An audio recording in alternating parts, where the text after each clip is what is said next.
Hi, welcome back to Who Says, an online course in self-empowerment and creative identity. In this episode, we have Harry and Rebecca in the studio. Harry and Rebecca are both members of the LGBTQI+ community, and they're sharing their stories of coming out and being proud to be who they are in a small regional town. Hello, my name is Harry, or Harold if you're fancy. I am 19 years old and I am a local famous LGBT person in the Whyalla community. Hi, I'm Rebecca. I'm 18 years old and I'm a local advocate for LGBT youth. So in this episode of Who Says, we are going to be talking about sexuality and gender. So let's start with sexuality. So sexuality refers to persons' different sexual experiences and desires.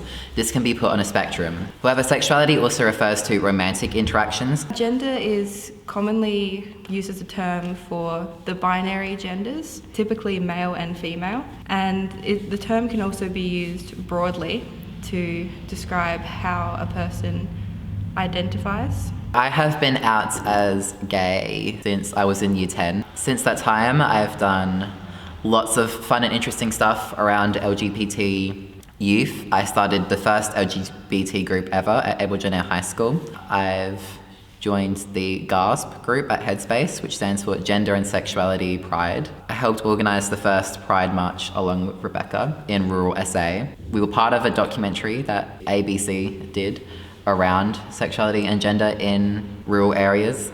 I've done a Q&A in front of some of the SA's biggest leaders around sexuality and gender in rural areas. So I've been out as pansexual since I would say around 15 to my friends and 16 to my family. For me, pansexual means that I can be attracted to anyone, no matter their gender identity or their biological sex. I've been a part of the GASP group. I was part of Harry's group in high school. I've helped set up a lot of LGBT events alongside Harry and Headspace in the community to raise awareness for LGBT youth. So I didn't realise I was gay until about year 9-ish. But the year before, in year 8, I was bullied heavily because I was a very feminine looking child. I had very feminine interests and I wasn't really sort of fit into that masculine sort of role that society expects men to fit into. I was sort of more of that kid who liked arts, who liked theatre, who liked music. So I was bullied heavily in year 8. So it took a lot of time to sort of come to understand myself because I hated it at first. I had no idea what gay, what homosexual, what the LGBT community was in year 8. There wasn't any education around it. Then in year 9, it was a real sort of self-discovery. I was sort of really figuring out who I was as a person, who I was like as a friend, just sort of figuring out my sort of roles that I wanted to sort of fulfill. And it wasn't until year 10, in our HAS class, we did a presentation around gay marriage and why it should be a thing. And during my presentation, I just put down my script and I was like, I'm gay, and he sort of just went on a tangent from there. I had lots of people crying. I was almost crying. It was a big deal, especially lots of people in the school, because it's just like, oh my God, look, I'm one of like the first out people at the school, cool. So that was heaps of fun. Then sort of year 10 was this real big journey of me sort of being like, okay, I'm gay, now what? Because a lot of my personality back then was legit just being gay. That's just something that I really love about myself. And that was one of the first things I really came to truly love and accept about myself. And so it was a big part of my personality. I don't regret that. I thought it was amazing. I still think it's amazing. And then sort of developing into year 11 and 12, I started learning more about the LGBT community, mainly through school assignments, starting school groups, starting to really start that sort of activism. In year 12, I started the process of getting the first LGBT group at school. I faced a lot of criticism and backlash for that. I'm sort of now moving into that educator role. I feel like I've really educated myself first, and now I really want to go and spread that knowledge onto other people. I've joined up with Headspace. I've done lots of amazing LGBT events as a part of Headspace. I'm a part of the Youth Advisory Committee here in Whyalla, which I've done lots of LGBT stuff through them as well. But I'm really hoping to sort of just continue doing what I'm doing to really make this a more well-known, well-recognised thing. And one of my big goals in the future is to get LGBT educations in schools, because if kids can know that they're straight, they can know everything else.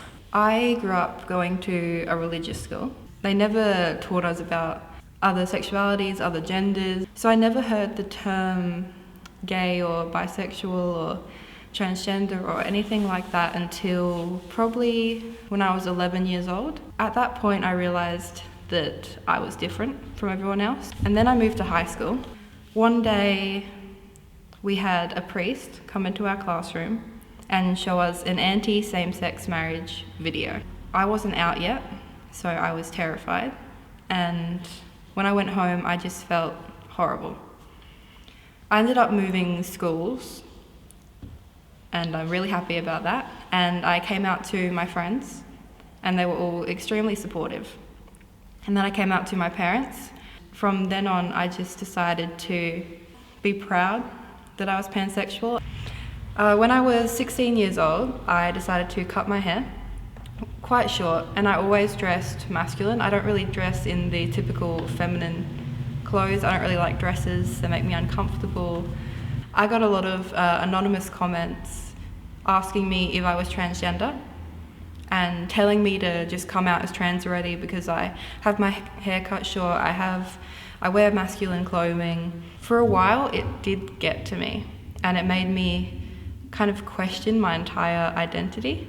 And it took me a while to kind of realize that, no, this is me. I may be a little bit androgynous, and I love that about me, and I'm fine with that. So this concludes the end of the episode. Thank you for listening this far, and I hope you've learned a little bit about what it is to be a member of the LGBTIQA+ community. That brings us to the end of another episode, so you know what time it is. It's time for a challenge.